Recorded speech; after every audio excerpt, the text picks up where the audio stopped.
Chapter 21 of the surprising adventures of Bampfylde Moore Carew, King of the Beggars, by Bampfylde Moore Carew. This recording is in the public domain. Mr. Carew remained some time at Bickley, but fresh news arriving every day of the progress of the rebels, that insatiable curiosity which had always actuated his breast, prompted him to go and see the army of the rebels. He therefore, taking his leave of his wife and daughter, though they entreated him with tears not to go to the north, made the best of his way towards Edinburgh. After some days' travel, Mr. Carew arrived at the city of Edinburgh, which lies in a sort of valley between two hills, one of which is called Salisbury Crags, the other marks the foundation of the castle. It is strongly walled, and is adorned with public and private buildings.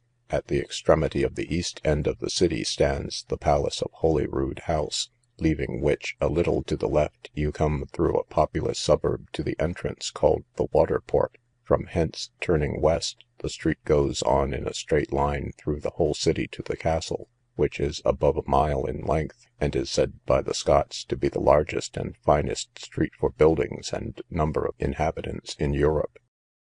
From the palace door, which stands on a level with the lowest of the plain country, this street begins to ascend very gradually, being nowhere steep; but this ascent being continued for so long a way, it is easy to understand that the furthest part must be necessarily very high, for the castle, which stands as it were at the extremity west, as the palace does east, makes on all sides, that only excepted which joins it to the city, a frightful and inaccessible precipice.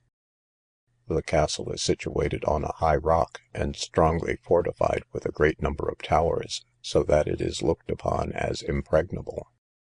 In the great church they have a set of bells, which are not rung out as in England, for that way of ringing is not now known in this country, but are played on by the hand with keys, like a harpsichord, the person playing having great leather covers for his fists, which enables him to strike with the more force, and for the larger bells there are treadles, which he strikes with his feet. They play all manner of tunes very musically, and the town gives a man a yearly salary for playing upon them, from half an hour after 11 till half an hour after 12 every day, Sundays and holidays excepted. On the south side of this church is a square of very fine buildings, called the Parliament Close, the west and south side of which are mostly taken up with the Parliament House, and several courts of justice, the council chamber, the exchequer, the public registers, the lawyer's library, the post office, etc. The great church makes up the north side of the square, and the east and part of the south side is built into private dwellings, very stately, lofty, and strong, being 7 stories high to the front of the square, and the hill that they stand on having a very deep descent. Some of them are no less than 14 stories high backwards.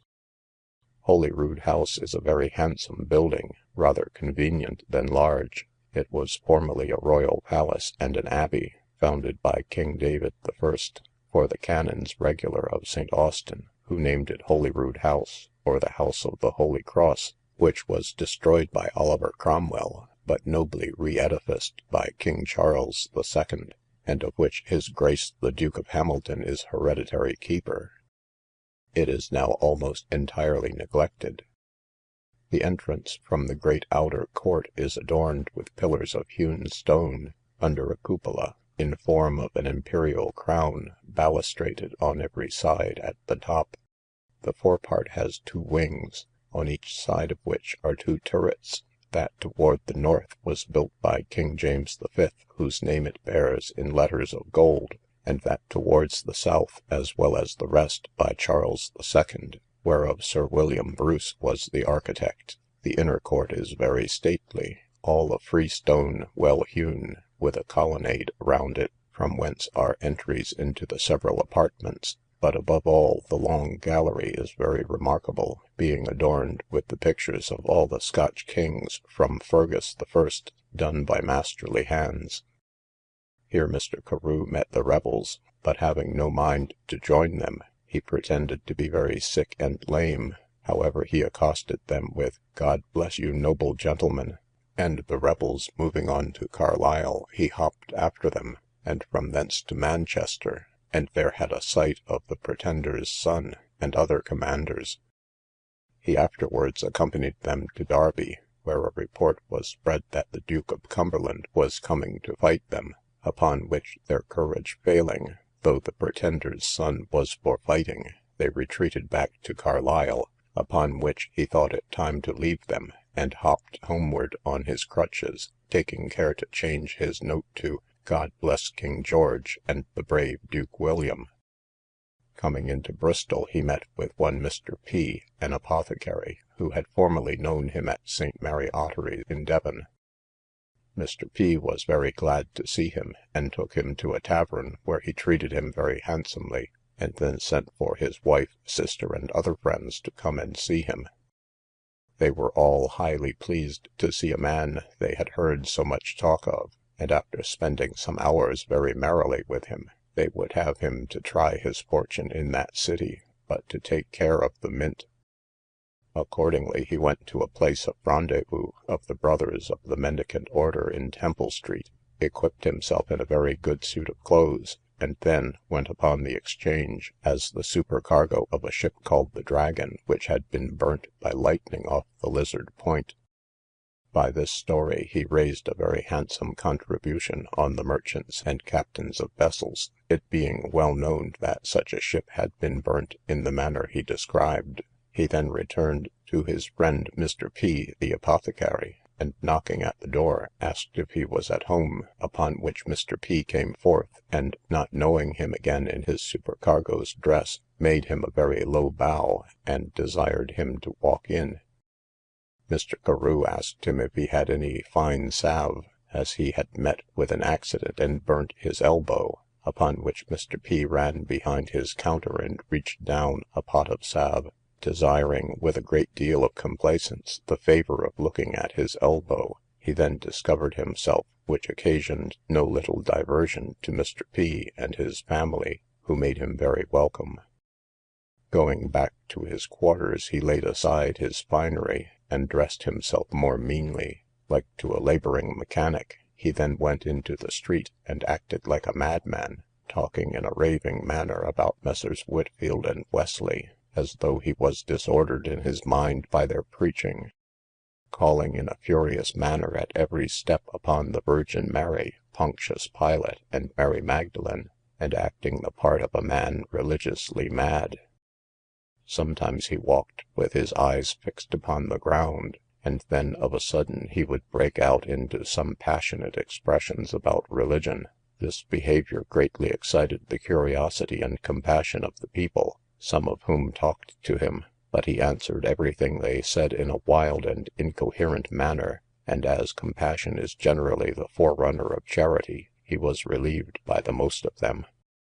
The next morning he appeared in a morning gown, still acting the madman, and carried it so far now as to address himself to all the posts in the streets, as if they were saints, lifting up his hands and eyes in a fervent though distracted manner to heaven, and making use of so many extravagant gestures that he astonished the whole city.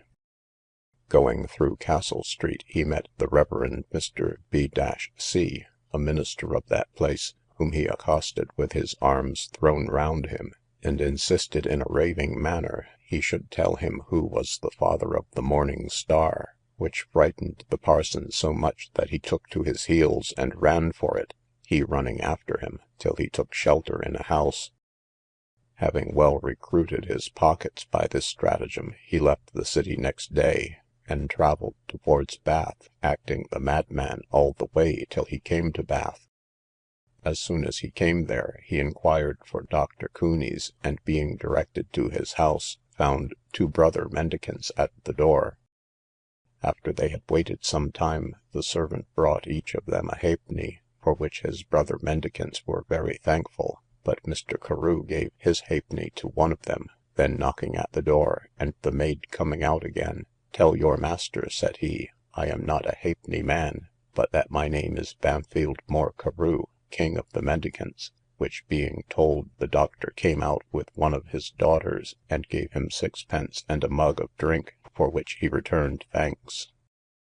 The next day he went to Mr. Allen's seat, near Bath, and sent in a petition as from a poor lunatic, by which he got 1/2 crown. From thence he made the best of his way to Shepton Mallet, when calling at Mr. Hooper's, and telling the servant who he was, the mistress ordered him in, and inquired if he was really the famous Bampfylde Carew. She then gave him 5 shillings, and ordered him to be well entertained.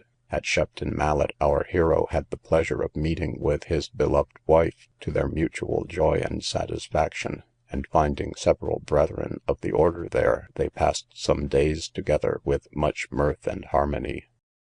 Going near Rye in Sussex, where, upon account of their extraordinary merit, the 2 brothers L—D are perpetually mayors, he met 2 of his mendicant subjects, who acquainted him there was no entering the town, but with extreme hazard to his person, upon account of the severity which the mayor exercised towards all of their community.